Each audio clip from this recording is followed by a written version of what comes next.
lifestyle. Giles Brown.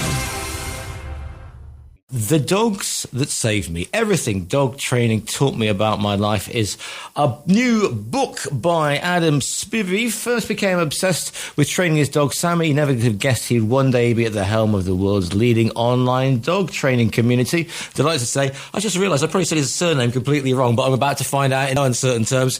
Good morning, because I'm welcoming onto the show. Adam, is it Spivey? Am I saying it correctly, Adam? It's actually Spivey. Spivey, there we go. You 37 years of people getting it wrong. I kind of answer to both now. Yeah, all right. Well, Spivey it shall be then. Thank you for joining us. Great start to the interview. Tell me a little bit about why you decided to write this book. Why you're so eminently qualified to write The Dogs That Saved Me. Okay, so this is book number 4. So with the first 3 books, they were like a how-to series, a puppy book, a behavioural issue book, and one for parents expecting to be what they need to teach their dog in preparation for a baby. But one of the questions we get asked almost on a daily basis is, how do I become a dog trainer? I would love to work with you. So I decided that it was time to put pen to paper and tell the world what it really takes to become a successful dog trainer. The good, the bad and the ugly and everything that comes with it. Yeah, I can imagine this, because people think, oh yeah, I'm going to work and I'm going to be surrounded by beautiful puppies and I'm going to, run through a field of tulips with a white floaty dress basically, while small basset hounds and big ears. But I've got a really good friend of mine who is he does pit bulls, and he says, the funniest thing he says is the fact that I've been bitten more by chihuahuas than anything else in the whole history of dog kind. I can believe it. There is a really good dog trainer in Spain. Just the one. One that I talk to. Right. We do have quite a big Spanish following, to be fair, but. So when it comes to the sort of the harsh realities, as opposed to the sort of the Hallmark greeting card sort of way. I mean, what do you have to say to 99% of the people? Look, if you like dogs, keep to your own dog and don't try to do what I'm doing. Well, yeah. So the reality is, when it comes to dog training, we ultimately get into this because we love dogs, and ultimately a lot of people think because they've had a dog or they've had dogs all their life that suddenly they can do this. And we saw this very much after COVID. Suddenly there was a lot more people entering the world of dog training and things like that. And there are some fantastic dog trainers out there, but it's tough, as your friend says. Most of the dogs that I've been bit by, and I don't get bit a lot now because the older you get, the wiser you get, and you learn that getting bit sucks. Yeah. And typically, if you get bit, it's because you pushed the dog too far or you wasn't paying enough attention. So it's more of a learning curve. But yeah, I have been bit by more small dogs. I've never been bit by a Rottweiler, never been bit by a pit bull, never been bit by an XL bully. The ones that people see in the newspaper. Indeed. So how do you sort of get, is this also a book about how you kind of got into this? Was it the first dog you trained or your first actual dog? I mean, was it something you wanted to do from when you were, excuse the pun, when you were a nipper?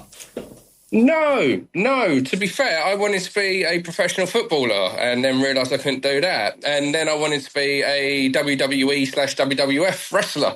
Realised I wasn't big enough for that. And I got into this by accident. Me and my wife, we got a dog. And because I've got a very addictive personality, which we do talk about in the book, I wanted a dog that I could take everywhere with me. I wanted a dog that I could take to my friend's house, a dog that I could take to the pub at the time, a dog that would be safe around my children. And that inspired me to learn about dog training and to learn how to train a dog. And it gave me so much peace doing it that I started looking into it more. And then one day some bloke over the park approached me as I was training my dog and asked if I could train his dog. And I thought he was messing around, but no, he was being deadly serious. And it kind of went from there. I trained his dog without actually being officially a dog trainer. And he was so impressed that he started telling his friends. And that's when I thought, could you actually make a living off of doing this? Because apart from Cesar Milan, I'd never actually known that this was like a lucrative career or something like that. So I kind of stumbled in it by accident just because I wanted a well-trained dog. Yeah, but Cecil Milan's always in somebody's backyard being chased by something nasty, isn't it? Or, you know, it's always just a little too, but you can't leave them. The bleeding dog can. It also appears to me, but that's, you know, that's like the. So when you, so you didn't know about it. So did you go full Crocodile Dundee and just go? And you know, and that works well on the radio. But I mean, you know, with the two fingers, or I mean, how did it? I mean, how do you get? You know, it's like somebody said, "Oh, you know, can you mind my child? Can you look after my dog?" Because if you don't kind of know what you're doing, isn't that a bit sort of? Couldn't it come back and bit you on the proverbials? The thing is, right? So dog training is, I could say, it's simply complicated because in one breath, dogs are very black and white. What you see is what you get. Yeah, if it's good, they'll continue to do it, whether it's good for you or not. If they enjoy it, if it works for them, they'll keep doing it. If it sucks, if it's not fun, if they're not getting reinforcement from it, they will choose to do something else. And I trained my dog to a higher level to the point that she didn't even need a lead. I didn't have to worry about her around other dogs. I could call her away if she started going towards another dog. Yeah. So when the guy asked me if I could train his dog, it was only a 7-month-old Labradoodle that was jumping up, pulling on a lead, and it was all things that I had done with my Staffy Sammie when I got her. So it wasn't like my very first job was going to be some gnarly bite case or something like that. It was just an adolescent Labradoodle. But it was after that I thought, could I do this for a living? And that's when I started looking into it more. That's when I started studying dog behaviour. That's when I did go on to work with another dog trainer and kind of learn the craft, if you will. And then over time, that's where it sort of spiraled to. I'm just thinking, adolescent Labradoodle has got to be a great name for a punk band, hasn't it? I like that, to be fair. And that was the first dog I ever trained, was an adolescent 7-month-old Labradoodle named Alfie. But you had a Staffy as well, and I mean, you know, I'm from Staffordshire, so I grew up around a lot of Staffies. So you know, they're the county dog. But you know, but like everything else, Staffies are great if they're well trained, and if they're not, if you and if you try to take a stone off them, you know, and you're 4 years old, then we have a problem officer. Yeah, the reality is they're the best breed on the planet. I think they're one of the healthiest dogs on the planet. I think they've got a really good life expectancy. They have very few health issues. They are very people-friendly, exceptional with children. One of 2 breeds mentioned by the Kennel Club is excellent with children. Of course, never leave a dog and child unsupervised. Don't let them use the dog as a climbing frame. But when you read stories about Staffies and things like that, very rarely is it a proper Staffordshire Bull Terrier. A lot of the time it's a Staffy Cross. And I'm not saying to the listeners that if you've got a Staffy Cross, suddenly that's not a good dog. Yeah. But anything that resembled a Staffy, and we saw the same thing in America, anything that resembled a pit bull was just all lumped into the same category. So the well-bred ones that were health tested and everything like that, the true-to-nature Staffordshire Bull Terriers, the true-to-nature American Pit Bull Terriers, these were all sort of lumped into the same umbrella, and that's where the stigma comes to. But I couldn't have asked for a better dog. Like, she helped me help hundreds and thousands of dogs the time that she was alive. And also the thing is, the media of which I'm a member, especially the tabloids. I mean, I remember, at one point it was Rottweilers, then it was XL bullies because they look the thing. And my mate in Glasgow's got a great XL bully, and it looks the part, but he's trained, he's ex-military, he knows how to train a dog, etc. It's not a problem. But you have these demon dogs, don't you? And they get a picture of a Rottie or whatever, and suddenly they're the most, we grew up with like Dobermans in the 70s, and it was like, okay, and now Dobermans are basically seen as, oh yeah, it's just a little Dobie, Yeah, well, when it comes to the XL bully, and again, as you say, it wasn't just the XL bully. We've had it. The media, like Public Enemy #1, they like to choose a breed and that's it, kind of exploit it for selling the papers and things like that. But when it comes to the XL bully, the 2 main issues that we had was obviously people getting them for the wrong reasons. People getting it because they wanted a status dog and things like that. So they wanted the biggest, toughest, meanest looking dog out there. And people not taking dog training seriously. The backyard breeders, that always is a big, big problem, because if you get a Staffordshire Bull Terrier and you go to a proper Staffordshire Bull Terrier breeder, it's going to have done the health checks. There's going to be a certain standard in which it adheres to. But with the XL Bully, there was no standard. So it was literally somebody was making an XL Bully. This is an XL Bully. Then somebody else was making an XL Bully. This is an XL Bully. So a well-bred XL Bully, absolute joy to be around. Gentle giant, as you say, like your mate's dog. Absolute gentle giant. But it was the irresponsible dog owners, and the media had a big part to play with it. The irresponsible dog owners and the dodgy breeding, the greeders, or backyard breeders, if you will, that leads to dogs ultimately being banned. And I don't think any dog breed should be banned. Apart from the aforementioned Chihuahua, obviously. Your words, not mine. Exactly. It's okay. I'm in Marbella. It's a recreational hazard that's going to leap out of a handbag near you. Trust me on this one. There you go. But here's the thing. So the business takes off like a rocket, but it's not just a book about. And you find yourself at Crufts. I mean, is that like the Everest? Is that like you're stepping onto, I don't know, Madison Square Garden, if you like? Is that your Wembley Cup final? No, it depends who you ask. I always vowed from very early on in my career I would never go to Crufts. Yeah.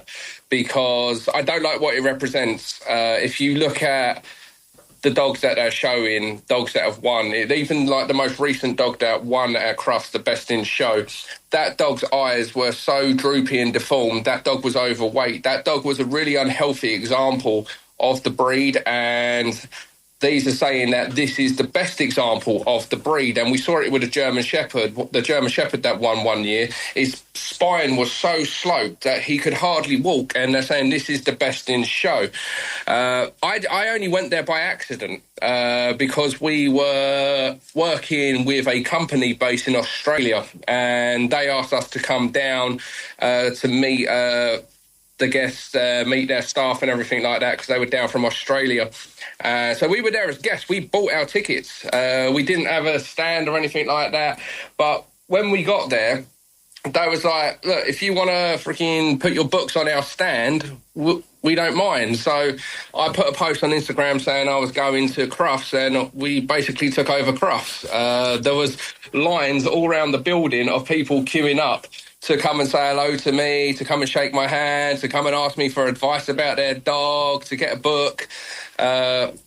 And yeah, so then obviously as we were leaving, two members of Crufts come round and asked, do we have a stand here? I was like, no, we showed them our tickets, we're paying guests. Yeah. And they was like, a couple of people have complained about you. I'm like, okay, fair enough. That's nothing new. We've got like 5 million followers. We can't please everyone. And then we left. That was it. We left on amicable terms after having a nice conversation about training methodologies and things like that. And then next thing you know, apparently I've been kicked out of Crufts. But that's, I mean, again, that's media as well. But also, isn't that a thing about, the Kennel Club, that it's all very blazers and, sort of, it's all very sort of middle class and very sort of proper and stuffy and the whole thing. And perhaps that's, I didn't want that from you guys because that's not what you're about, Adam. No, so we're very outspoken, and we've been very outspoken about sort of a lot of training methodologies and things like that. Obviously, we're seeing a rise in dogs that are being put on anxiety medications for benign behaviours, effectively, hyperactive behaviours where they're simply not being walked enough or don't have any real structure or discipline. And we see it with children as well. Your dog's got a problem, boom, anxiety meds, boom, anxiety meds, boom. And in 13 years of doing this, I'm yet to meet a dog. And I'm not saying they don't exist. I'm not saying that medication does not have its place. And I have to say this because obviously people hear what they want to hear. But the amount of dogs that I've met that were on medication or been recommended it, they did not need it at all. Yeah, you think about dogs, they're supposed to be running around having a great time. They're dogs, for goodness sake. They don't, you don't need a dog therapist, do we? I mean, do we need to put our dogs into therapy? Do we need to be giving them, shiatsu massages, perhaps? No, it's kind of this sort of soft world that we live in these days, where if you tell your dog no, it's bad. Yeah, if you expose your dog to anything... Sorry, that's, I'm sorry that you and I are exactly the same page here in more ways than one, I can assure you. But, I mean, I'm sorry, do you want to go in the bad corner, Fido? I mean, come on. Oh, no, you literally hear people negotiating with their dog when they're out. No, if you're naughty, I'm going to put you back on the lead. I've told you. And I'm like, the dog's not... He's not listening. I don't know what the rules on swearing are here, so I'm trying to find my... Please don't. Gosh, because I've got a giant bleep machine out the back, but this is a live interview with no delay, Adam. So if you go fantastischen or something else beginning with F, then you are straight live. Don't do it, please. Yeah, go on. All right.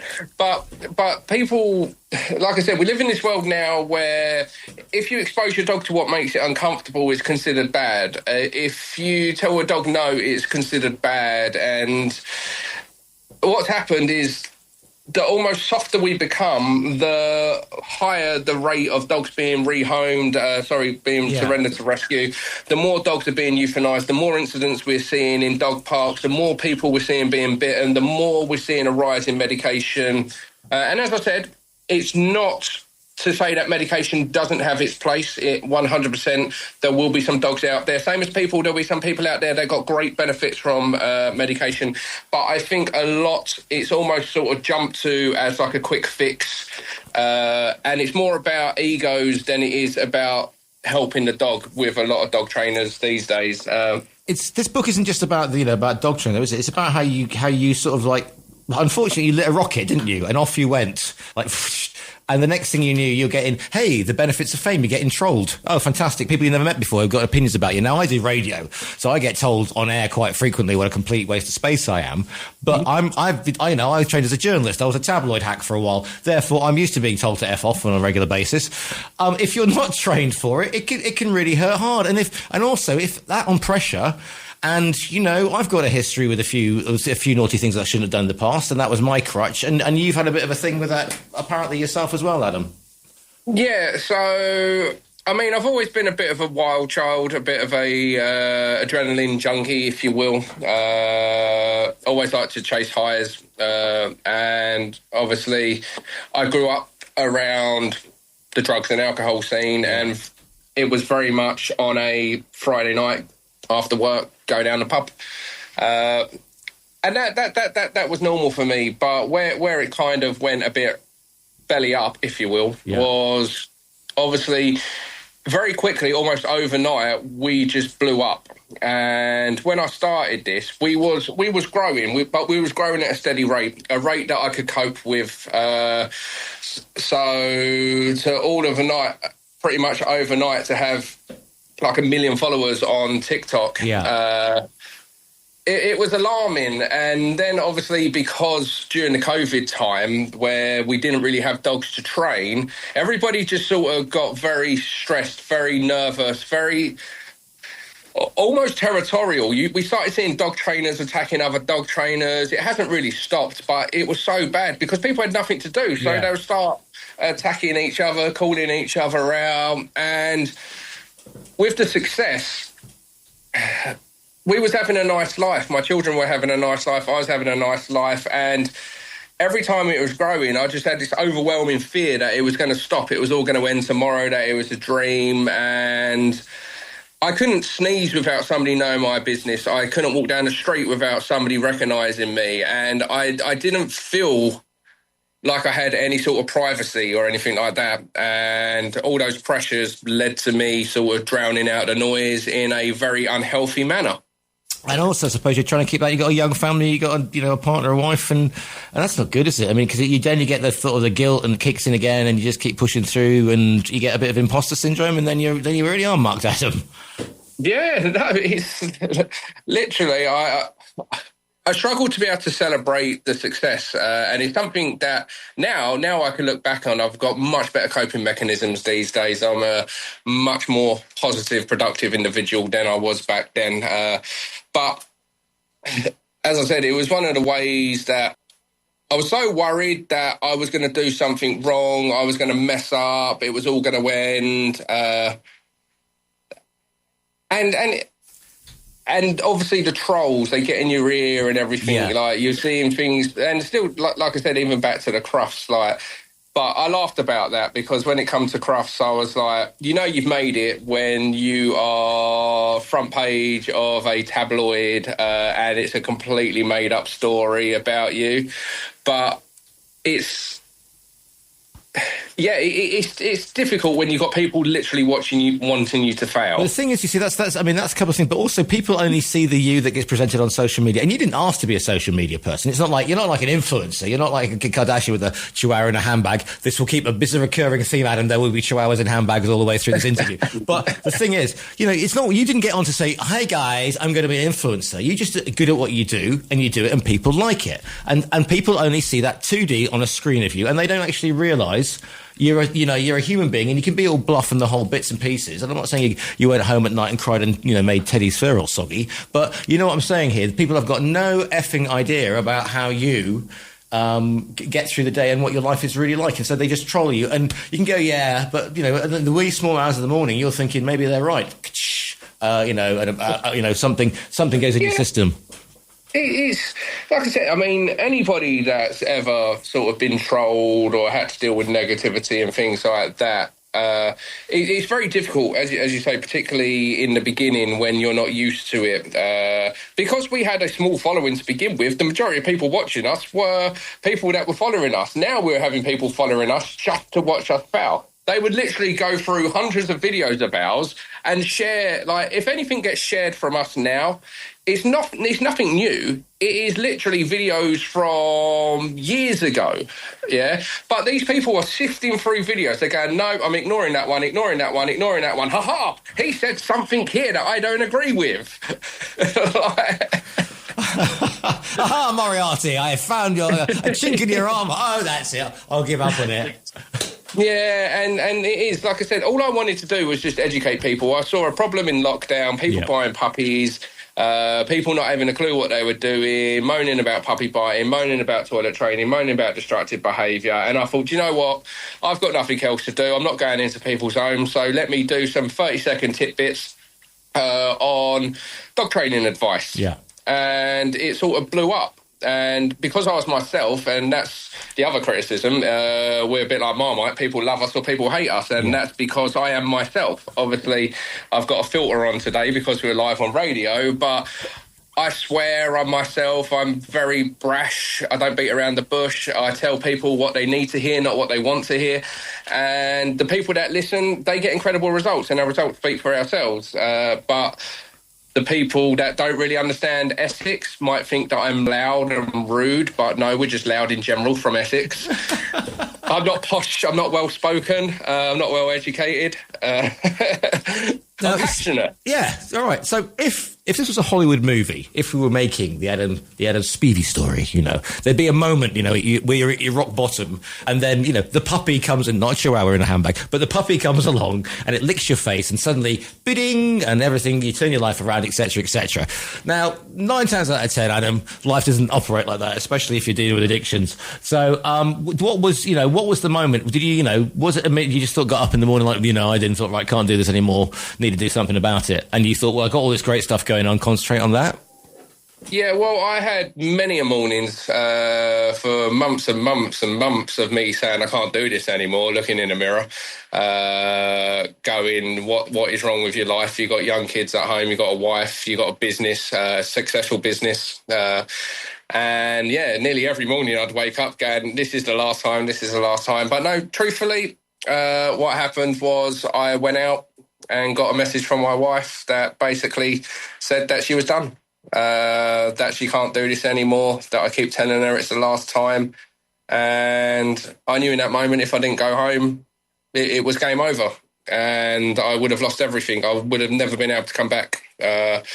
So I come home, I broke down, I said I need help, and that was it. We started looking for help, and that's when I found a therapist online, and I started going to NA. Yeah.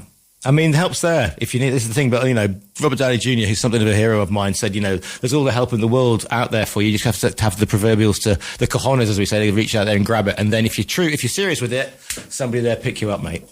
Yeah, 100%. And I've been very blessed. So I look at things very different now. So, for example, if we're getting trolled, for example, and it doesn't happen that much anymore, but if we are, I think it's more of a reflection on them than it is us. It's somebody in their parents' basement. It's somebody that's jealous. It's somebody that might be having problems at home themselves. So I concentrate on those that are generally interested, those that want my help, those that... But I've been blessed. We've got over 5 million followers across social media, and I don't just use that for dog training, although dog training is at the heart of it, same as dog training is at the heart of the book. Yeah. I also dig deep and talk about addiction. I talk about that if you feel like you need help or you don't know where to turn, that my inbox is open. I've got an open inbox for anybody that wants to talk about addiction or anything like that. So I've been very blessed to be able to have a platform where I can speak about men's mental health, where I can speak about addiction. And we are helping people. We're getting messages almost on a weekly basis of another person going to NA, another person getting help because of they saw a post of mine or they saw a video of mine. And for me, that's what my page is about. It's raw, it's real, it's authentic. You see, here's the thing, because a lot of people, myself included, I'm alcoholic, happy to say that, been through that, sober for a long time, well, sober for today, blessed for that, okay?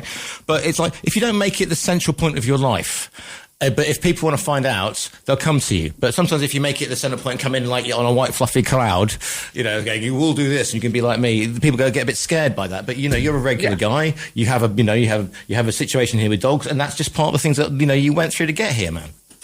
Yeah, no, I know. Like I said, there are some things I've done in life that I regret, but I also look at everything as a learning curve, as a life lesson. If I didn't do that, would I be the person that I am today? If I never experienced that. Yeah. It's everything kind of happens for a reason. I mean, even just yesterday, on my memories on Facebook, a picture come up from 2013, and I don't know how the signs weren't there because I'm looking at that picture. Yeah. No, Facebook is brilliant, isn't it? I mean, it's like I look at it and like, oh God, no, 93 kilos, sweaty with a beer in my hand, and I go like, no. Yeah, mine was the opposite. I was dead skinny, looked like a freaking gust of... I've got a Mastiff and a Rottweiler on either hand. I'm thinking, if they went, mate, I'm going with her. Split in two, torn in half. But I use it as an educational moment. I put that with a modern picture, and you can see the transformation, you can see the difference, and I said that sometimes it's good to look back so you can see how far that you've come. That's what I use my page for. It's ultimately about dog training, but also you have to you have to help yourself sometimes to be able to truly help your dog. Absolutely, and that's the main thing as well. Because we're not going into self-help thing. We're not. This isn't about that. It's about dogs. Was it fun to write this one? Was it? Because you've done 3 already. It was different, very, very different, because the first 3 books I could basically write with my eyes closed, because it's the same as if you put a camera in front of me and give me a topic about dogs to talk about, boom, I'll just roll it off like that. Yeah. None of our content is scripted. That's the other thing. It's literally what's on my mind comes out my mouth and I put a camera in front of me. Welcome to my world, yeah. But this was different because this wasn't really, although we share stories like memorable cases, like the first dog I ever worked with, the worst dog I ever worked with, the most heartbreaking dog I ever worked with, although we share memorable stories about how we help these dogs, the good, the bad, and the ugly. It's almost more of a sort of memoir, if you will. And we was working with a ghostwriter who's used to writing stories, and he had a really good way of putting my words onto paper. And some of it was funny, like looking back, and some of it was hard. Don't get me wrong. Like, you forget how much of a you have been in the past until you start reliving it. You're like, oh God. Yes. Funny thing is, my business partner, he actually got emotional when he was reading a chapter about addiction. Turned around, he went, I never actually realised how bad it was. Exactly. That's the thing. Anyway, listen, we're going to run out of time, Adam, because we could be here all next week. Yep. If people want to find you online, where's the best place to find you? At Southend Dog Training. So literally, whether it's Instagram, Facebook, TikTok, it's at Southend Dog Training. And the book is available via our own virtual bookstore. The book is called The Dog That Saved Me. It's by Adam Spivey, and that'll do. And it's been great to speak to you today. Thank you so much for your time today. Thank you. It's been a pleasure.